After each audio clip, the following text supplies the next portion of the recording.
Hi Nick, how are you? Good, how you doing? Okay. My question is, how does it feel to be the last player to intercept Tom Brady? Uh, if it be all right, I'd love to just talk about the game at hand, the game that we're, going into on Sunday, most important game. Thank you. All right, let's go to Heather McDonough from NBC4. Hey, Nick, how are you? Good, how you doing? Good. I'm here from NBC4 in DC.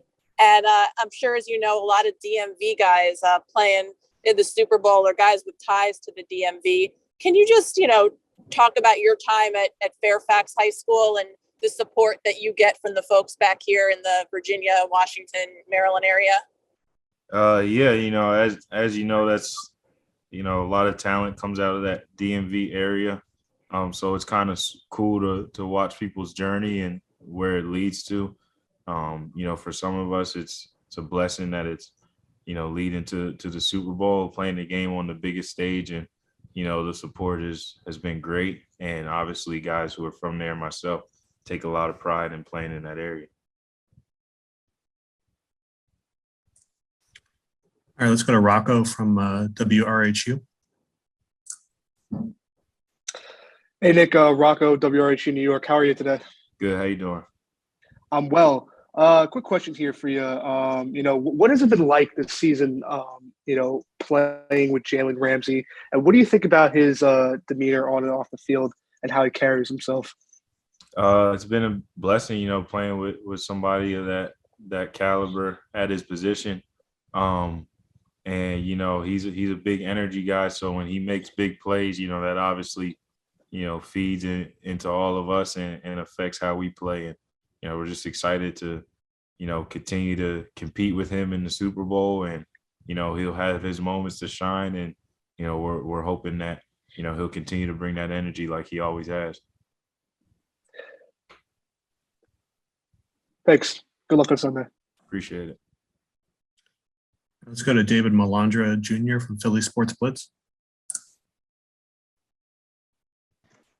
Got a couple questions for you. One, can you tell us what was it like playing at Penn State under head coach James Franklin? And secondly, was there a particular game during the season that you guys thought, okay, we have a chance to go all the way to play in the Super Bowl in our own stadium? First off, playing for Coach Franklin, it was a blessing. He gave me an opportunity to, go to college, get an education for free. He brought a lot of talent into that program, and has had a lot of success. So it was a blessing playing for him. He's got a great family. He's a great guy. So, I wouldn't trade that experience for anything. And I would say the NFC Championship, we're a one game at a time type of team. And, that's probably one of the things that we did best, was just focusing on the game at hand. And so, we knew we were going to the Super Bowl, and we're locked in, once we beat San Francisco, which was our goal that week. What has this whole week been like so far leading up to Sunday? It's been fun. It's been a blessing to, have this opportunity. There's only 2 teams right now still in the facility and still practicing. So it's been a blessing. All right. Thank you. All right, let's go to Mean Gene at KDWN in Las Vegas. Hey, Nick, can you hear me? Yeah, I can hear you. Hey, you made some big plays against A.J. Green and Deebo Samuels during your playoff run. How are you preparing for the Bengals receivers? We're just keeping our same routine and process. That team obviously has a lot of talent. But first and foremost, we're focused on, doing our job and playing our brand of football, obviously with a lot of respect for them. And so we're just going to go out there and compete to the best of our ability. And, hopefully that'll be enough. Thanks. Good luck. Thank you. Let's go to Daniel Gallen with Penn Live. Hey, Nick, how are you today? Good. How you doing? I'm doing well. What's it been like playing alongside Grant again? Obviously, you guys were teammates at Penn State, and what's it been like to kind of watch him work his way into being a special teamer and carve out a role? Yeah, Grant's obviously a really talented player, and he got an opportunity with the Rams, and I think as expected, he made the most of it. And you just look at his work ethic and his career and his track. I didn't have any doubt that he would start to carve out a name for himself and make plays and to put us in a position to be successful. So I'm just looking forward to him capitalizing on his opportunity even more on Sunday.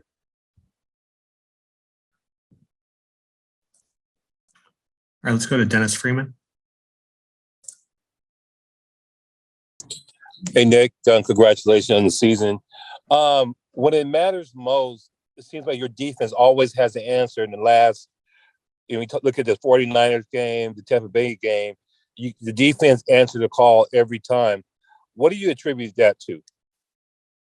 I think it's good football, all around on offense, defense, and special teams. I think people get kind of caught up in defensive stops and all that, especially for those two games. But, we don't win those games unless, special teams, Matt Gay puts 3 points on the board or, Matthew Stafford and Cooper Kupp connect on that great pass. So, that's the reason we're here, because we play good football at all three, levels. And so when you play like that, you have opportunities for specific phases to shine. To follow up, what have you learned from Eric? And thank you for your time. Just to slow the game down, really take the time to, look at your ops and study certain formations and tendencies, and all that will slow your game down. And you can just go out there without thinking and play. Let's go to Jair Brooks Davis.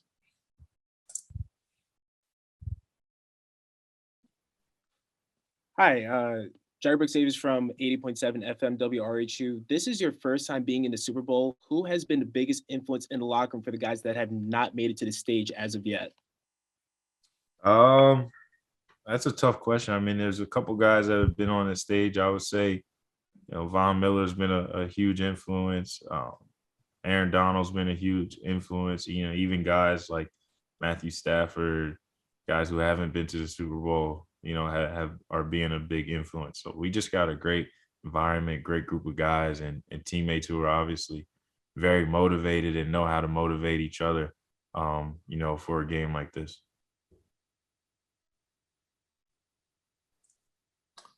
Now let's move over to Luciano Chatelain with the Unzoners. Hey, Nick, I hope you're doing well, and thanks for your time. How impactful was Jordan Fuller's injury to this team, and how has he helped the team off the field? Jordan, is obviously a very talented football player. And so anytime, you have a player like that kind of go down, especially at the time that he did, there's going to be a little bit of an impact because guys have to step up and step into bigger roles and everything like that.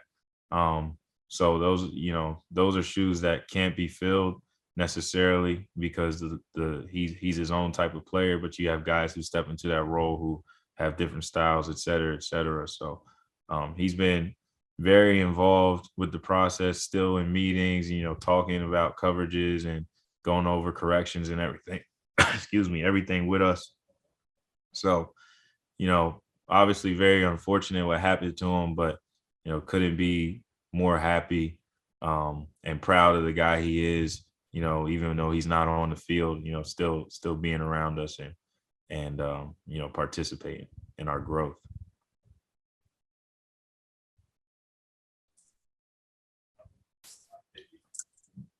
All right, again, if anybody has any questions here for Nick, please hit the raise hand button at the bottom of your screen. We'll move to Zachary Cox next.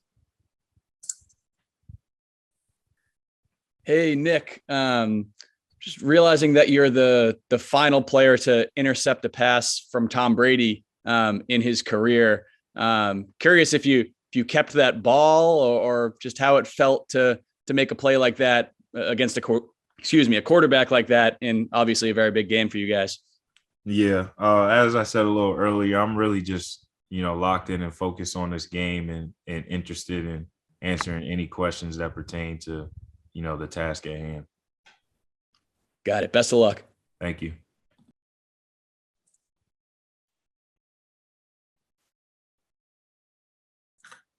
Yeah, let's go to Jordan Rodriguez with the Athletic. Hey, Nick, I'm sorry. First of all, how are you? Good. How you doing? Doing well, thank you. I'm sorry if you have been asked this already, but in terms of just the connectedness that you see in the defensive backfield, especially as things, after you guys faced all this change through the postseason, and then you in particular, your play being what it has been, how have you guys felt? I'm wondering if you can take us inside the room in that regard of putting it back together in a way and then trying to sort of meet this moment. Yeah. I think one of the reasons why we're in the position that we're in, especially as a DB core, is because of the basically just the amount of trust that, guys have in themselves, that they have in one another, and, that the coaches have in the guys that are on the field. So, just all that coming together is what the product is on the field, what people are seeing on the field. So, we're obviously a group that's really connected. It's rare to have a group of guys who are more or less all around the same age in one room.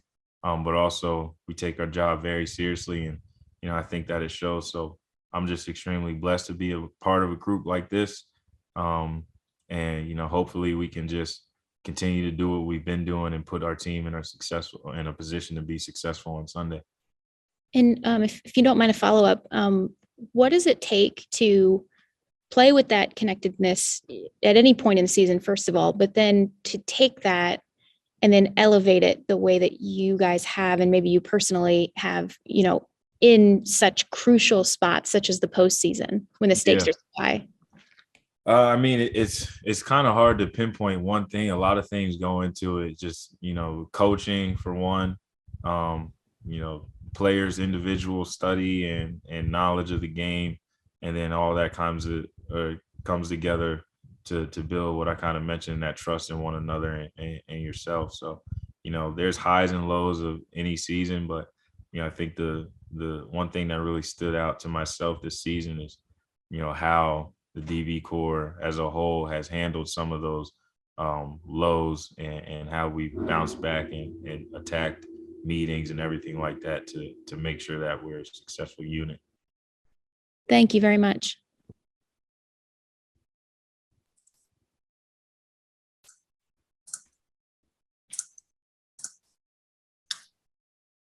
Once again, any questions here for Nick, please hit the raise hand button at the bottom of your screen. Yeah, we'll go back to Jordan. Hey, Nick, I had more questions. I just, I didn't want to take up too much of your time. Thank you so much. I appreciate you. Can you tell me what Ejiro Evero is like as a coach? And obviously, we know you might not get much more time with him, but what it's been developing under him. He's a great coach, first and foremost. He's a guy that cares about his players, which is very evident, since the day I got here. So it's easy to listen to, learn from, and play for a coach that, genuinely has your best interests at heart. He's a guy that, some people see as more serious, which is fine, but he also has his times of, loosening up and, joking around with us. So, we got a real tight room, and it's honestly been a blessing to play for him with just his knowledge of the game and, what he brings to the table in terms of, play ops, film study, and everything like that. When you guys are in these meetings, and particularly, that time right as the playoffs began, when you knew you guys were going to have to restructure in some ways, what were those troubleshooting sessions like? And how do those rooms work? Do you guys speak up and talk and share ideas? How do you guys communicate in there? Yeah, it's pretty open. I mean, like I said, Coach, he has a lot of respect for us. We have a lot of respect for him. And, when that's the case, you can kind of have sessions where guys can explain their thought process and bounce ideas off of one another. Everything that we do or have done on the field, we've talked about and communicated, and ultimately, you know, came up with a solution that we all collectively were okay with or felt like was best. And so, like I said, it's just a blessing to play in a room like that where everybody is respected and can kind of share, you know, their ideas or preferences of calls or coverages and things like that. And then last one for me, when you have those moments twice this season, the NFL sort of hat tipping toward you for some of the plays you've made in the games, those big pivotal hits that you've made. Who reaches out to you in terms of family, friends, former coaches, anything that you can remember, people sort of commenting on those hits or the messages in your phone after one of those games? I don't really focus on that. I just try to, you know, lock in on the next game, this game being the Super Bowl, and, you know, make the plays I'm supposed to make. Thanks, Nick. All right, let's go back to Dennis Freeman. Hey, Nick, I just had one last question to ask you. Who's had the biggest influence on you in the locker room? Over my career this season? This season and in your career as well. I would say probably Eric Weddle. Just the year that my rookie year, obviously, just listening to him, and, you know, it's not always a direct communication, but just kind of watching a guy who's been in the NFL and done it right for a long time. So just kind of being around him and soaking up everything that you can. And then obviously this season, him stepping in the postseason, kind of helping me along the way, step into a new starting role, has been a blessing. Thank you.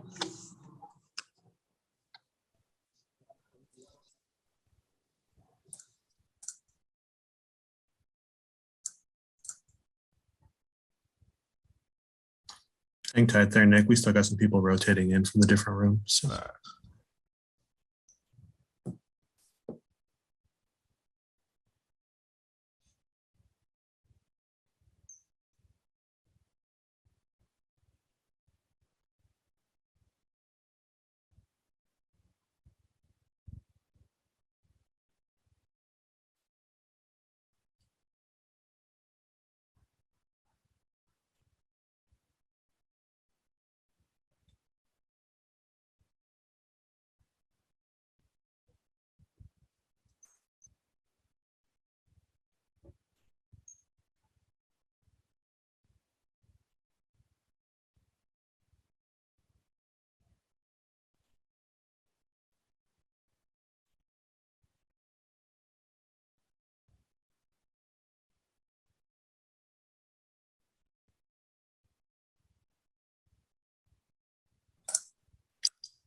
Our next question is going to come from Chris Ryan with WGIR. Hey, how are you? Good. How you doing? Good. Obviously, your pass rush is prolific, and I'm curious as to kind of the push and pull between the secondary and the pass rush, and how you feel that you guys, you know, benefit them and vice versa. Yeah, you know, it's all a collective effort. You know, and I would include the linebackers in that too, because when they're pass rushing, they're in coverage as well. So obviously, we've had times where, you know, the pass rush has made it extremely easy for us to cover, and drop pass situations. You know, you got guys like Aaron Donald, Von Miller, Greg Gaines, Flo, all those guys. I mean, those are guys that even if they're on a team by themselves, they have a huge impact on a quarterback's timing. So having all those guys on one team is tremendous. You know, and obviously we have our shining moments along with the linebackers of, you know, good communication, you know, covering guys well and passing routes off well. So, you know, all that goes hand in hand, and I think that's the reason why we've had a good amount of success. How would you describe Joe Burrow as a quarterback in that, you know, he's able to extend the play? He does get sacked a lot. What do you see from him as a quarterback, and how do you play that in the secondary? He's extremely talented, and we're just gonna have to play sound. anytime you have a quarterback of that caliber, it's exciting to play against them. And we're looking forward to the opportunity. Thanks. Appreciate it. All right, let's go to Jake Malik next. Hey, Nick, how are you? Good. How you doing? Good. I was on a call with Aaron Donald earlier today during his availability, and he had nothing but high praise about you. Just saying a lot of great things about you as a player and a person. What's the relationship the two of you have? And I know you're in the secondary and he's on the line, but how does he help you grow as a player and even just as a person? Yeah, Aaron Donald's obviously extremely talented player on the field, but I'd argue he's an even better person off the field. Just watching a guy like Aaron Donald and how they approach the game, their passion for the game, how they work at everything they do, whether that be meetings, workouts, or practices, just a tremendous opportunity. So, that he helps everybody out on this team, not just with his play. So it's been an extreme blessing to be on a team with a guy like him.